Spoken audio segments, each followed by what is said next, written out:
Okay, great. Well, basically, seeing that I had already given everyone else an overview of today's discussion.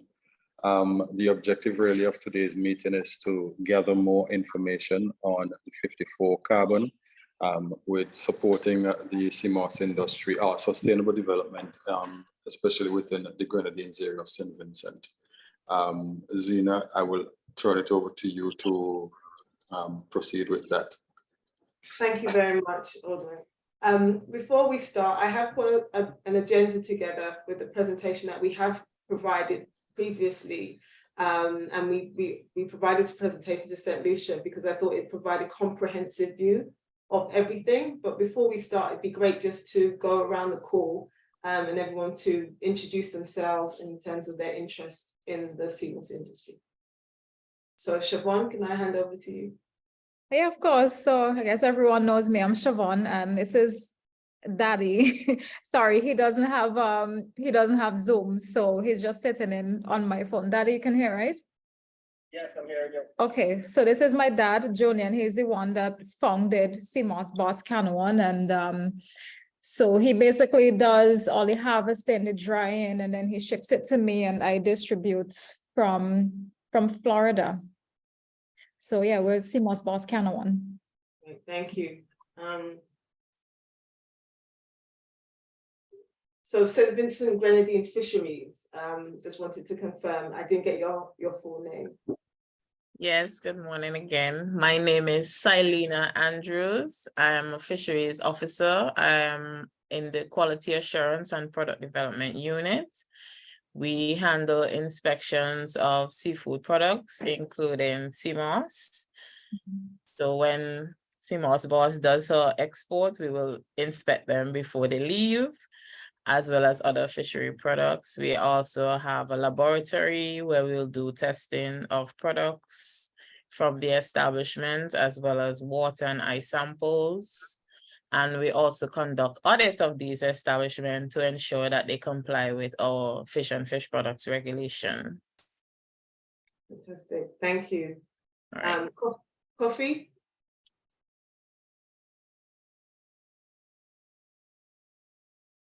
Hi, good morning, everyone. My name is Kofi Bempah. I'm the CEO and founder of 54 Carbon. 54 Carbon is a project development company that is developing different types of carbon projects globally. And what we do is typically initiate projects that can then be accredited through one of the agencies for carbon credits, and then we trade those carbon credits to third parties, buyers who need to offset their carbon emissions. Thank you. And so understanding more about carbon sequestration is going to be the main bulk of the conversation. But before I introduce myself, I also wanted Aldrin, just for the purposes of this recording, just to give a context of your role and SusGren and interest in Seamoss. Sure. Okay. Again, my name is Aldrin Andrews. I'm the technical officer for Sustainable Grenadines. SusGren is a transboundary non-governmental organization. We're committed to the conservation of coastal and marine environment and sustainable livelihoods for people in the Grenadines between the islands of Grenada and St. Vincent and the Grenadines. Our involvement in Seamoss started way before I joined. It was, to my knowledge, kind of based on records in 2011 when we worked with AMCO, a small civil organization on Union Island, who actually started the Seamoss planting in the Grenadines, and it extended to Myro all the way up to now Canouan Beckway. Of course, over the years, we would have been instrumental in the development of the industry with funding from the Jeff Small Grants and Canary, which we would have established more so to speak about the loan processing facility on Myro for Seamoss. And our last project focused on small grants as well as marketing and best practices for Seamoss, which was also funded through the Jeff Small Grants program. Great, thank you very much. So this is more of a conversation, and the presentation really is just to facilitate that conversation rather than it just being a lecture. So I just want to make sure that that's clear. Just for context, I'm Zena Collins, as you know. I'm co-founder of Humble Kind Wise, which is a startup Seamoss brand, consumer packaged good in the US. We're based in Maryland, just outside of DC. I'm originally from the Caribbean region. My parents are from Montserrat. And my family started to use Seamoss a couple of years ago during the pandemic, and because I had my own kind of alopecia issues. And so people had said, maybe you should try supplementing your diet with Seamoss. And so from that process, started to learn more about it and was interested in kind of sharing it with others, but also saw that it was a business opportunity.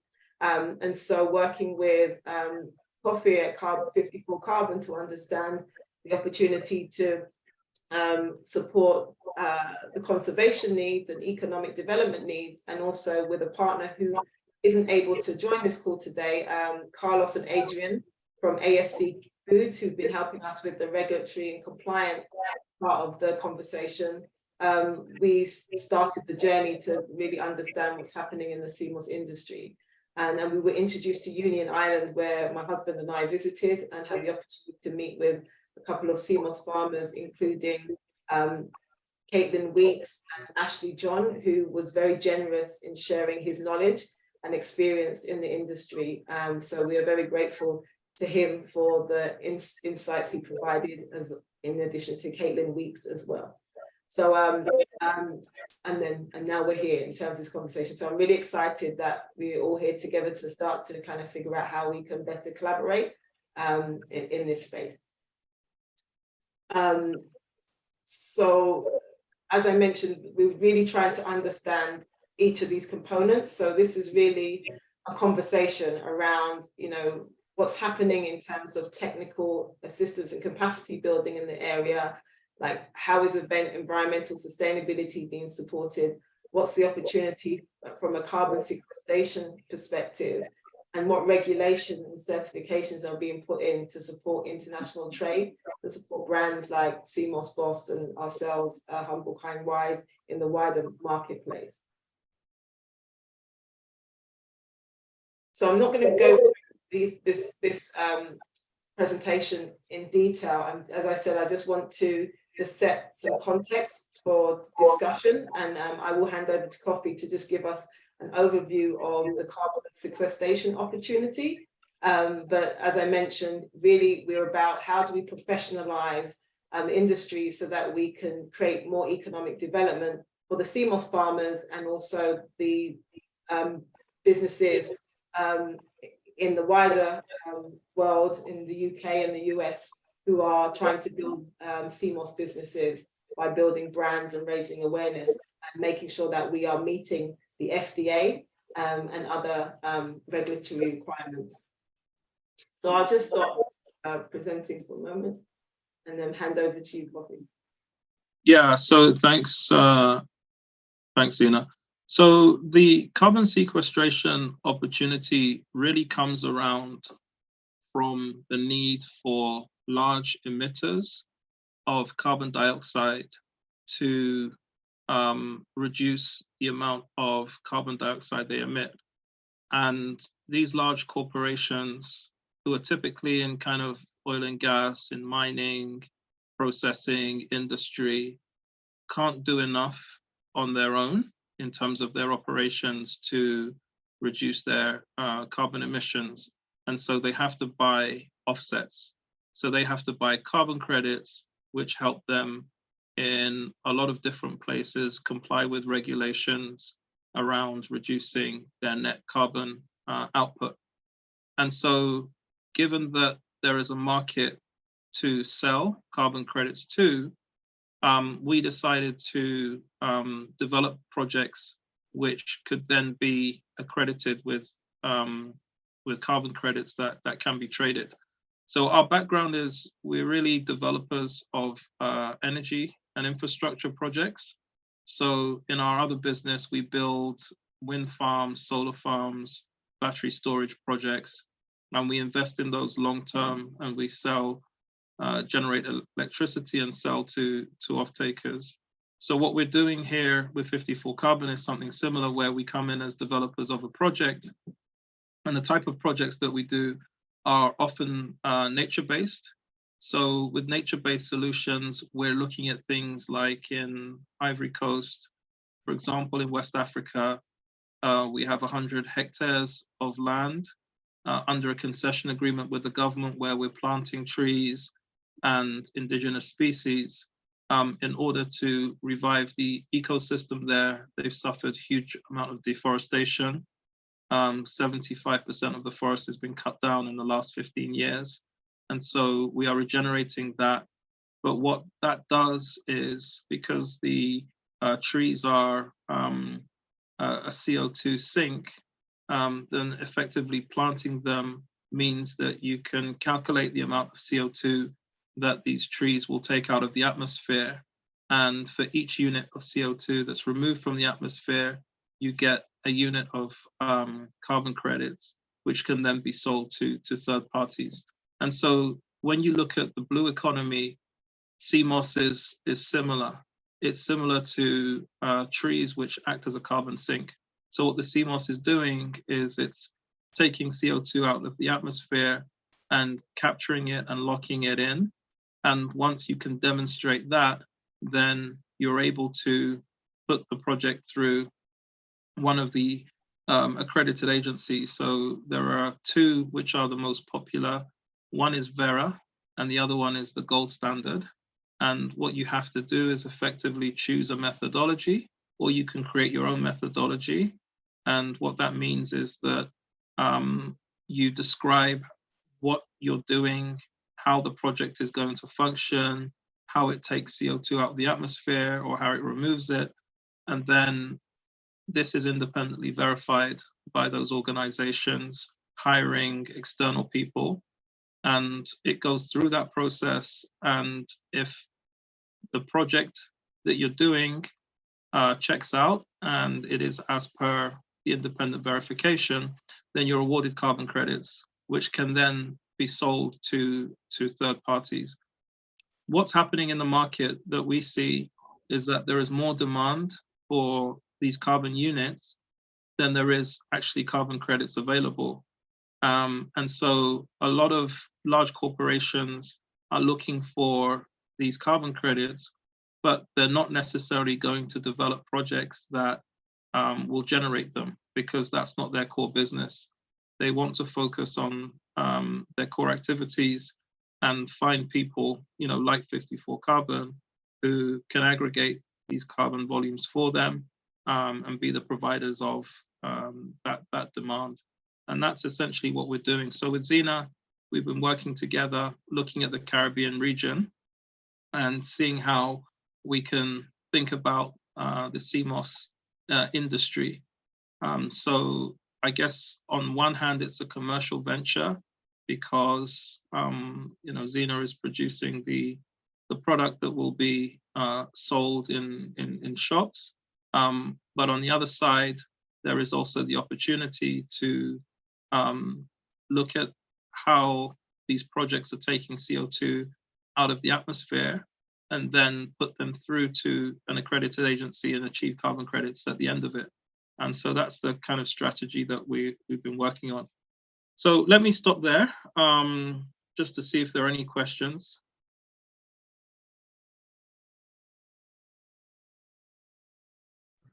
I have a question.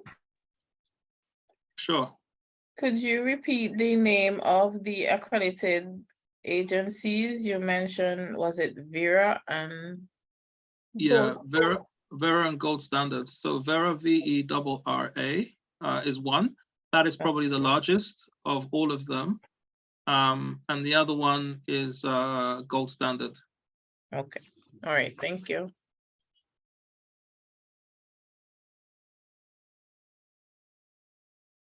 And which would you say, Kofi, is the most credible one, or are they equal? I would say Verra is the largest, most popular and well-known. It's a bit challenging with them because they have such a backlog of projects that are trying to be verified. Gold Standard is less well known, but still as credible. So I think they both have the right approvals from the various bodies. So these are all kind of voluntary carbon markets. So there are two types of carbon markets. One is the voluntary carbon market, which you have Verra and Gold Standard. And then the other one is the regulated market, which really pertains to the regulations in particular jurisdictions. So for example, you have the EU, which has certain criteria for and a whole framework around how carbon credits are traded. The voluntary sector is actually growing in a huge way. I think last year there was about $1 billion of trade, and they're expecting this year for that to at least triple. And who are some of the regions that would have benefited from this initiative thus far, and what's the track record like? Sorry, can you repeat the question, please? Oh, sorry, my apologies. I was asking what some of the areas that would have benefited from this initiative. Yeah, so the best example I can give you is our project in Côte d'Ivoire. So Côte d'Ivoire or Ivory Coast is a country in West Africa which has suffered an incredible amount of deforestation. A lot of trees have been cut down there because they're one of the largest cocoa producers in the world, and because people chop down trees for firewood and also for timber. And so in the course of the last 15 years, they've lost about 75% of their forest. I think it's gone down from 5 million hectares to something like 1.8 million hectares. So they're in a critical situation. And so where we wanted to demonstrate our capability was by undertaking a project with SODIFOR, which is a government-related body that is in the forestry segment, and taking 100 hectares of land, which sounds like a big number, but in the grand scheme of their deforestation is quite a small number, and setting out a program to actually reforest some of the decimated lands.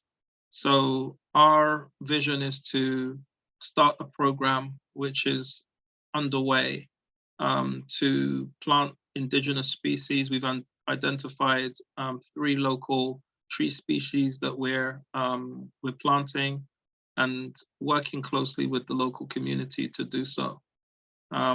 And the idea there is that for every hectare that we plant, we will be able to calculate how much CO2 that hectare of trees will take out of the atmosphere. And on that basis, we'll be able to accredit that hectare with carbon units, which can then be sold to third parties. So that's an example of where this is happening. But there are multiple industries where, carbon capture projects can take place. There are new technologies, for example, like direct air capture, where you have machines and technology which capture air and remove the CO2 from the atmosphere that way. You can do it through, planting trees. On the blue carbon side, you can do it through seaweed and Seamoss. Biodigesters are another interesting aspect as well. So on any farms where you have large herds producing manure, methane is released from manure and CO2, and biodigesters can capture that and turn that into useful gas. So we're looking at those type of projects as well, and also clean cooking stoves. So I'm from Ghana, West Africa, and one of the things that we used for cooking is charcoal.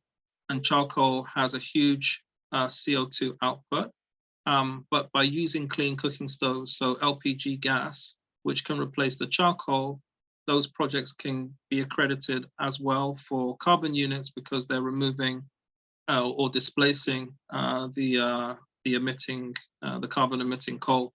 So there's a whole range of different industries that this can apply to. I read about another interesting project where there's a type of fertilizer being produced, which is CO2 light, and that fertilizer is used to grow crop, which is then eaten by cattle. And because of the reduced amount of CO2, the cattle are producing less CO2 gases. Because when they typically eat grass, they passes through them and they release CO2 into the atmosphere. But if they can eat food that is less carbon dense, then you can capture that as well. So there's a lot of interesting things in the carbon markets to kind of look at, and lots of interesting projects. So we're trying to be the developer of all of these type of opportunities. But really particularly interested in the Caribbean region and Seamoss. So my follow-up question, which you would have touched on, I was to ask on the topic of Seamoss, how would we go about capturing the CO2 from Seamoss? How would it be incorporated in this initiative? But you would have mentioned the use of technology of extracting such. Yeah, so I think because Seamoss is, I guess, a living species. It's a type of plant. It is going through a process where, by existing, it is taking CO2 out of the atmosphere. So just for having it there, just for planting it, and for it be, living and breathing and doing what it does, CO2 is being removed out of the atmosphere. So there will be a calculation that some clever people need to do, which estimates the amount of CO2 that is being captured by this particular species. And once that is understood, then you can work out just how much a project like this would generate in terms of carbon credits. So the carbon credits, because the voluntary market is still quite nascent and it's not hugely sophisticated. So a lot of the trades are done OTC, which basically means over-the-counter bilaterally, as opposed to on a kind of exchange. And so the pricing is not as transparent as other commodities. But we have a fair idea of where the pricing would trade for this type of thing. So you can calculate then how much would be generated in terms of carbon units, in terms of credits, and what they could potentially be sold for. So I think, Andrew, just by having the Seamoss in the ground, in the water, you're capturing CO2. Okay, I was just about to ask, as it relates to the capturing of the CO2. Now, of course, I would think that quantity, size of plots wouldn't matter. That was going to be the next question. Yeah, because based on the type of farming that is being done in the Grenadines at present, is there a specific scale, too big, too small, for capturing of the CO2s? Yeah, so it would have to be of a certain scale to make it interesting.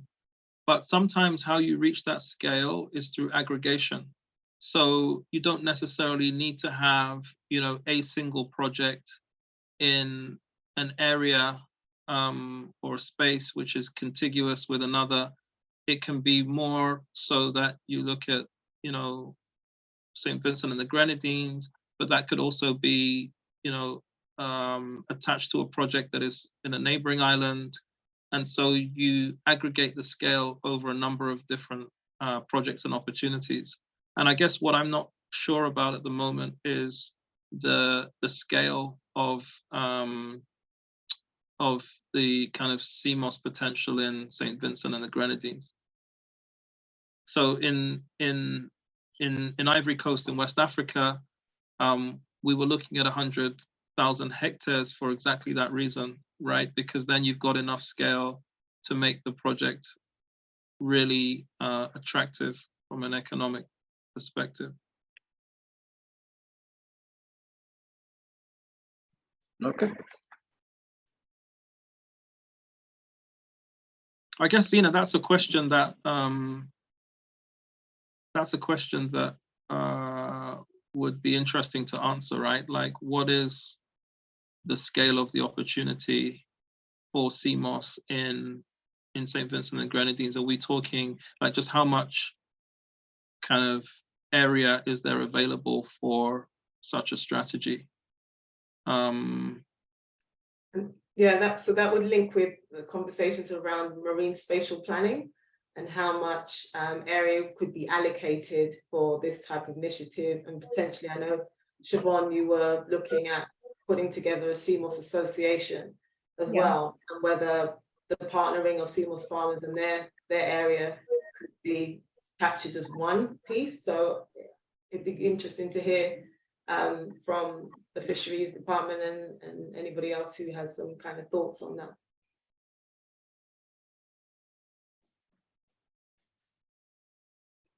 I would say though, with regards to the zoning process, I know, well, so you can follow up from this, but as I would have explained to you, Zina, we're at a stage right now. It's like free for all. You plant where you can, where you want. But the objective moving forward is to have a proper zoning structure in place.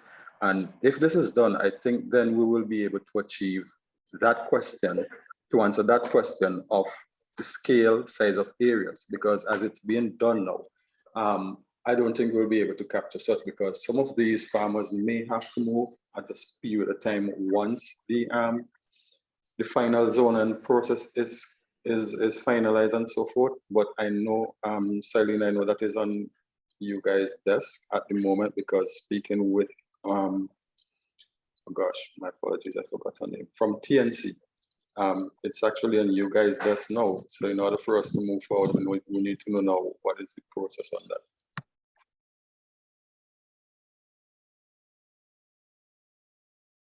Okay, I agree with Odwin in terms of what he said, in terms of it's a free for all. What we do advise persons, if they come to us beforehand, that they speak to the Ministry of Planning or the Department of Planning, so that they can receive permission to set up their plots in whatever specific area that they're looking to do so. As it relates to the zoning, it's not on my desk per se, but it may be with another unit's desk, and they probably will be dealing with that issue at some point. I don't have any update as it relates to that part.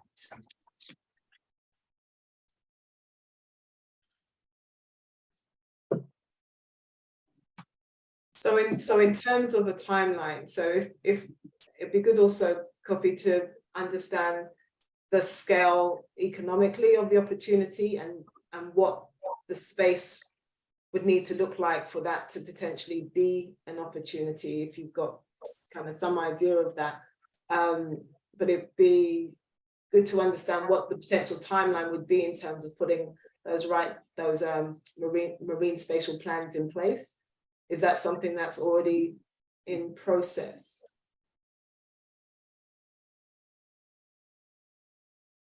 Sorry, Zina, did you want me to? No, sorry, it was a two-part question. I should have asked it better. So part of the question was the economic opportunity based on the amount of space that would be required to make it viable in terms of ocean space, and then just understanding from fisheries and Sustainable Grenadines, where we're at in terms of those conversations around marine spatial planning, and what you think the timeline might be to be able to have an idea of how much space would be allocated.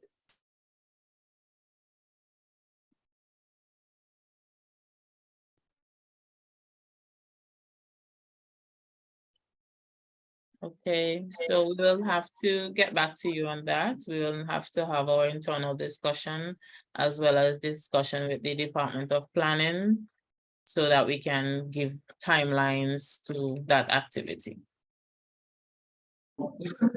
Chip in here. Based on what I'm reading here online and what Kofi would have mentioned, it seems in my head, I'm gathering that the scale or the space, in order for this to be economically viable or sustainable, it has to be a large space. Because for instance, let's talk about the area in Ivory Rum. Let's say you move from 5-point-something million to 1.5 million hectares. So we're looking in the Grenadines that we are not even 5% there. We're looking at a small area. So how viable is this as it relates to Seamoss and carbon and 54 carbon? So when you say small, what do you mean? What's your definition of small? The area sizes that we're using now, it's basically small plots. Combining them, you would not get a hectare. You wouldn't get a hectare. So that's what I'm trying to understand. How is the Seamoss industry going to really benefit? Is there, as I asked before, is there a specific scale that we need to be at, area size and so forth? Because as we are now, yes, we're doing Seamoss farming. Seamoss Boss has a pretty decent large area. There are a few people in Beckwith, but combining all from the top of my head, it doesn't even come close to 1 hectare. So, as I said, from my understanding, in order for you to benefit from 54 carbon and the initiatives, you must have that sizable space to extract the CO2. And will what we have here now, would that be able to, achieve such? That's the question. It's still, I still don't understand how the Seamoss industry is going to benefit from this initiative. Because reading the information and listening to you, I know that there's potential for it, but I just like to get, a clear understanding as to what we need to do from our side. Do we need to expand these farms to reach a certain scale, or what it is? So I think what we would need to look at for Seamoss in particular is how much carbon that Seamoss captures through photosynthesis, and on that basis run a calculation of the number of carbon credits that could be potentially generated, and then based on the number that could be potentially generated, we need to think about what the cost of the project would be. And I think by doing that, we can work out, what the returns look like. So I think with that exercise, we can understand whether or not it's profitable. Because I note your concern. What you're basically saying is that there isn't the scale available. My understanding was that Seamoss, typically grows in the sea, in water, and so I would have thought that you could achieve the scale. You could achieve some sort of scale, but maybe that's not the case.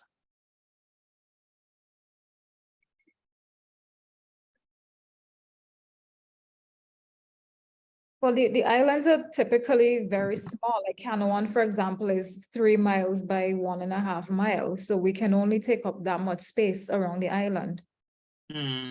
But has any other marine species been tested for it? So we can maybe use that for comparison?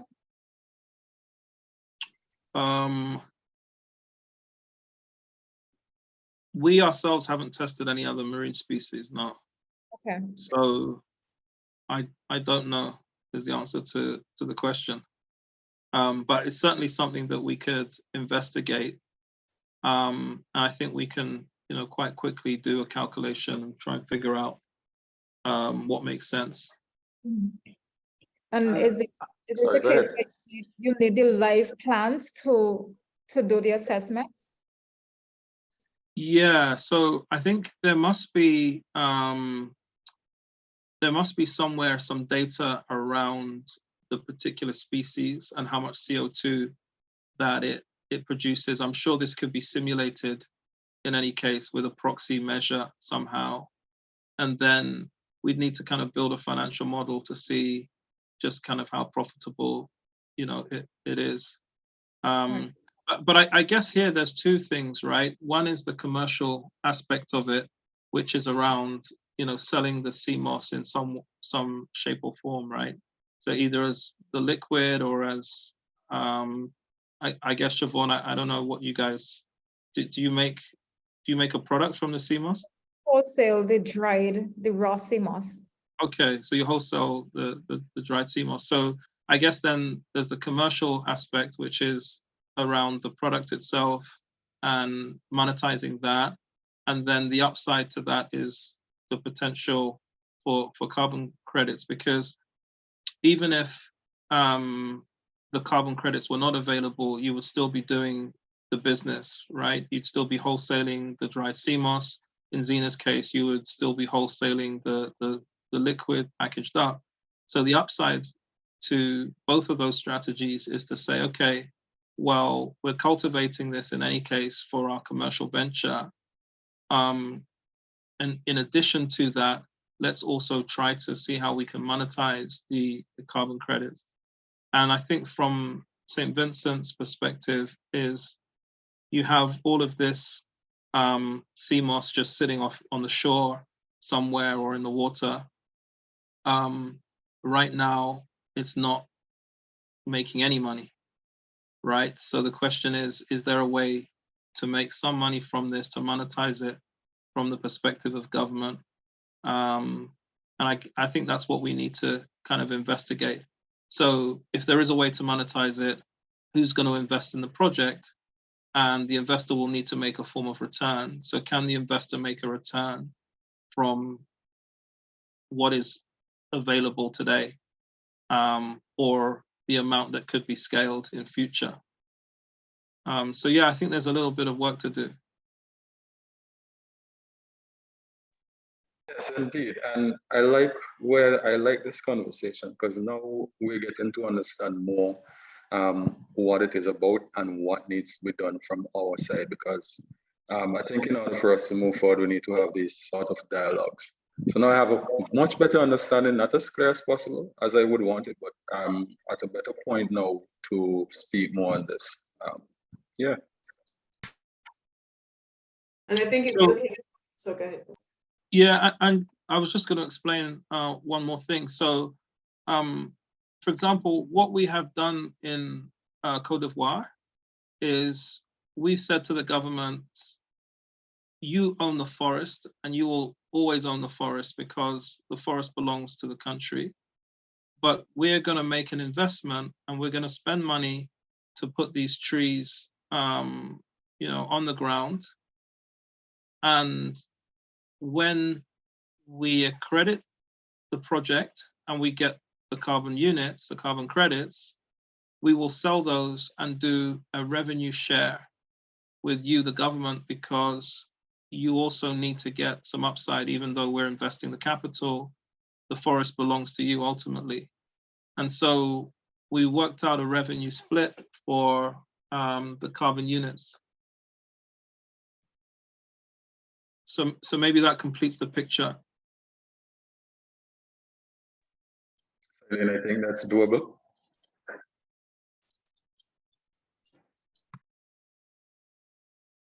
And part of this conversation is why we're exploring whether it makes sense to do things on an island basis, or as Kofi had mentioned earlier, whether it's looking at the region as a whole and how it would work from a regional perspective, collaborating with the other islands as well. So there are a number of questions still to answer, but to your point, Aldwin, this is really the start of that conversation to really just explore what's possible.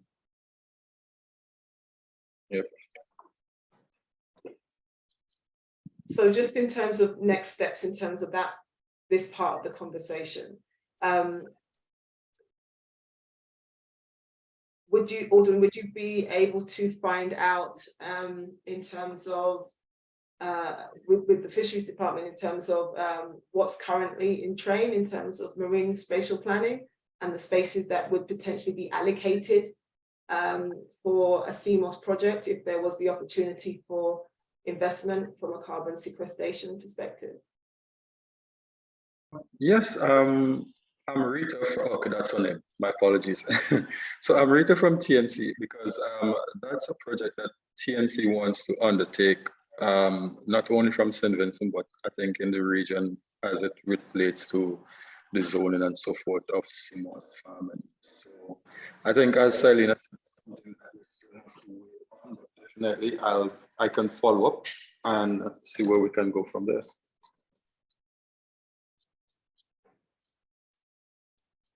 Selena and Alden, would it be worth putting together another meeting with TNC with 54 Carbon for this discussion? Yeah, sure. As Amrita had explained to me, she was saying hopefully sometime after next week because they want to wrap up what they're doing. But she will touch base with me by Wednesday, so I can let you know, and then we can always plan around that. Because it would be good to have them on the next call to have their input as to the direction they want to take this. Because in my opinion, if we are to achieve anything that we are discussing here, there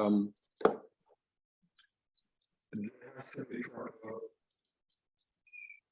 zoning in place, management. I can't hear you very well. Your mic is.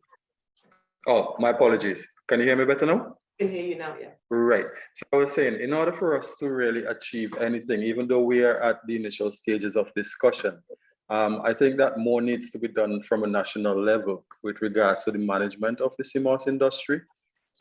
Zoning is very important, standardization, very important. And at present, we have not achieved having these important aspects in place, but I know it's a work in progress. So I'll follow up from fisheries standpoint and as well as TNC. And as I said, it will be very important to have TNC on the next call because they themselves have their plans moving forward with regards to the industry. So it will be good to have their input and see how well, we can move forward with this.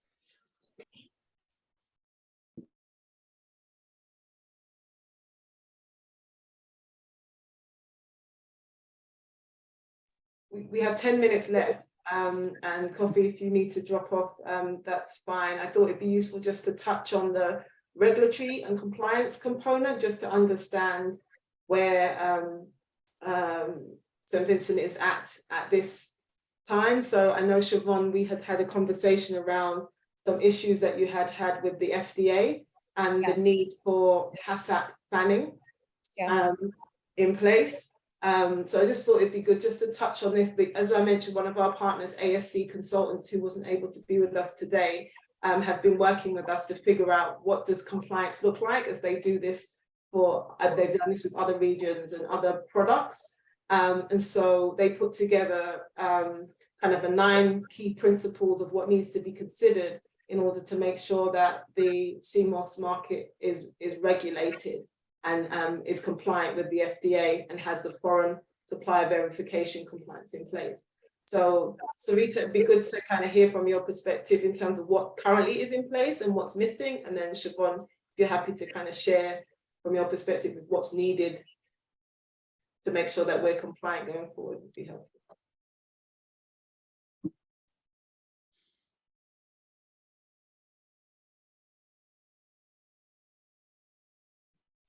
Ms. Andrews, are you there? Sorry about that. I was on a call a while ago. Can you repeat the question, please? Sure, no problem. I was just saying that one of the partners who we work with, ASC Consultants, they have been helping us to think about what is the compliance and quality assurance certifications that need to be in place to make sure that the challenges that Shavorn and others have faced with the FDA are no longer an issue in terms of importing Seamoss from the Caribbean. So it'd just be good to understand in terms of where you're at that process, in terms of that process, in terms of HACCP and foreign supplier verification. Okay, so where we're at in terms of this is that we are working along with the Seamoss processors to get them up to standard. From a regulatory standpoint, our fish and fish products regulation doesn't speak specifically to Seamoss, but because it's a marine product, it still falls under the fisheries division. So what we have done, we will be working along with the Bureau of Standards at some point to develop standards for Seamoss and what they should adhere to. But we have advised them to follow the principles of HACCP because that's the requirement for seafood product at the moment for them to enter most export markets. So we found examples of HACCP manuals for kelp, which is the same algae, which is similar to Seamoss, so that they can use based on their processing methods that they're doing now, which is just drying of Seamoss. So that's what we are doing with our Seamoss farmers at the moment.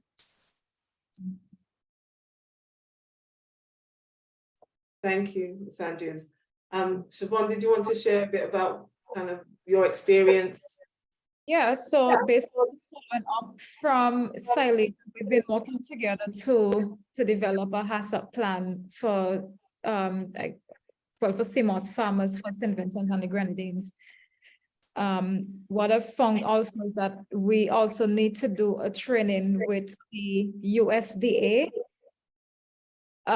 for preventative control certificate, which would basically allow us to also distribute in the US.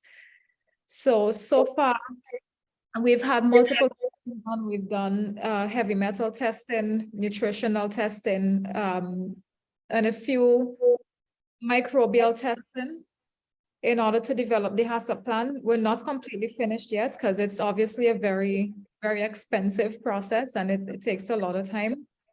But yeah, we're having a lot of assistance from Silena, the fisheries with that.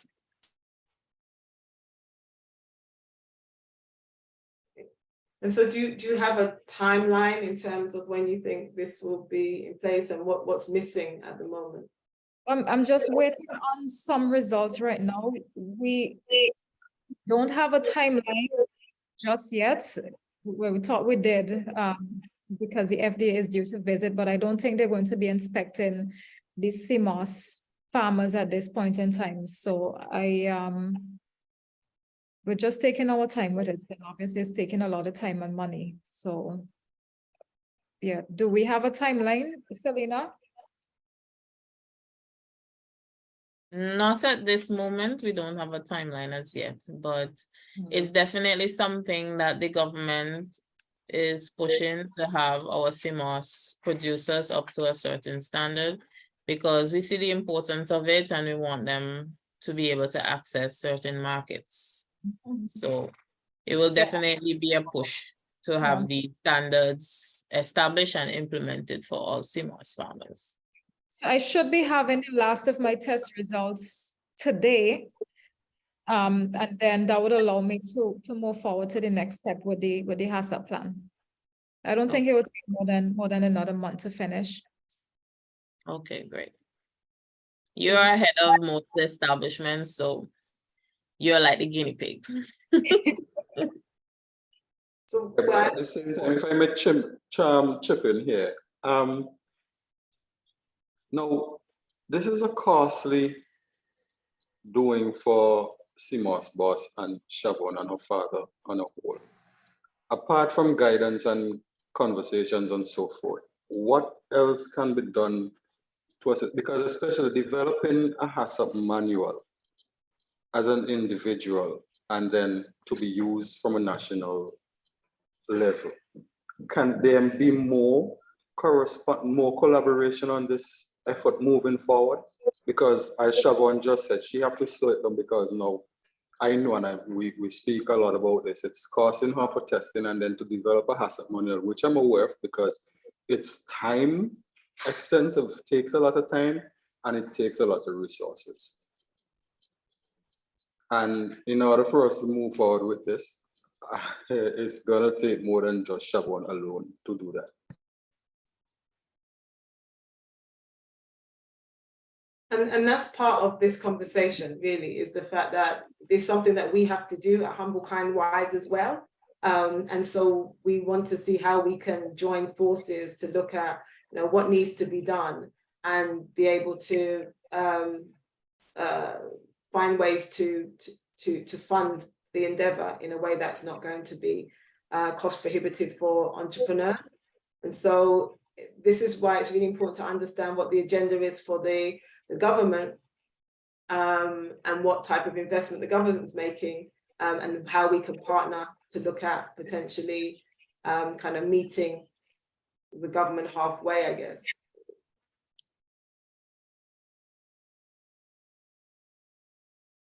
And Kofi, it would be good to also understand from a carbon sequestration perspective, like what types of, if we were able to figure out a carbon sequestration solution, what type of investment opportunities are available for the government to support implementation of these policies? Yeah, so I guess the government support is really to create an enabling environment for the investors who would be working in this space. And I don't know to what extent there are any carbon frameworks already in place in the region, the Caribbean region, or even individual countries. But I think as the carbon markets get more interesting, some form of regulation, some type of maybe legal and some policy may be needed around this. So we're seeing in other markets that because it's nascent, governments are still trying to figure it out, but working quite closely with private sector to do it. In some countries like Zimbabwe, the government is taking quite an aggressive approach, which basically means that they're taking the vast majority of the carbon credits that are generated through nature-based solutions, even though investors are bringing the capital, which I think is prohibitive to foreign direct investment. And I think it's really about striking the right balance. So I think there are some interesting models about how to do it. Thank you. And is this something that 54 Carbon provides support around in terms of advice, in terms of what those policies should be, or what? Yeah, I think potentially, we could, really the starting point is, what does the government want to achieve, and how do we get there? And then we can, put any kind of thoughts and learnings from previous exposure to places like Indonesia, to Zimbabwe, to Ivory Coast. So for example, in Ivory Coast, there is no legal framework for this sector. And we've been working with the government there to effectively put in place a kind of investor-friendly approach to doing this, because what they really want to try and do is to bring back their forests from this critical situation. And so they have to take a foreign investor-led friendly approach to working with those who come into the country to do this type of business, just because there is so much to be done. But that might not necessarily work for everyone else. Okay. So I'm going to be taking away kind of next steps and actions from this conversation and follow up in terms of, what follow-up conversations may be useful to have. And as we started this, it's exploratory. And so we don't know what we don't know until we start asking the questions. So I know this is just the beginning of that process. And Shavorn, I know we'll be having conversations just from a business perspective in terms of how we can collaborate better around looking at, the HACCP planning. I've also spoken to some other Seamoss business owners, one in particular in Washington State in Seattle, who was FDA gave her a notice when they had previously given her permission to vend at a vegetarian festival in Seattle, and said that she was not allowed to exhibit because Seamoss hadn't been approved by the FDA for consumption. And that isn't consistent across FDAs across the US. So it really is driving more of an urgency around making sure we have these policies in place, because it looks like the FDA in certain areas are regulating it more strongly than others. And if we don't have the testing and don't have the HACCPs or the foreign verification processes in place, it's going to become very challenging to be able to commercialize the industry. So I'm hearing more and more of those stories now.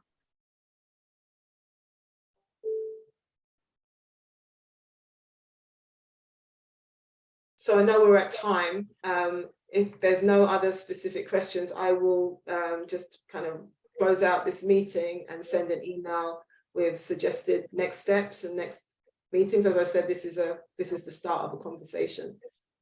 So thank everybody for their time.